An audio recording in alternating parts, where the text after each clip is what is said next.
Welcome back to my new video. તો ફરીથી અમારા નવા વ્લોગમાં તમારું સ્વાગત છે।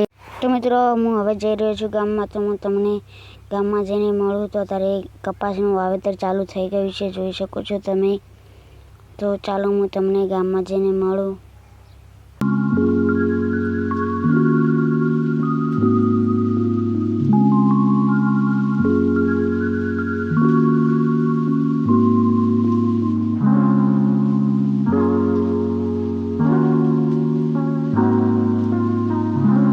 તો મિત્રો આપણે અહીંયાથી થોડુંક સામાન લેવાનું હતું એટલે આપણે પહોંચી ગયા છીએ।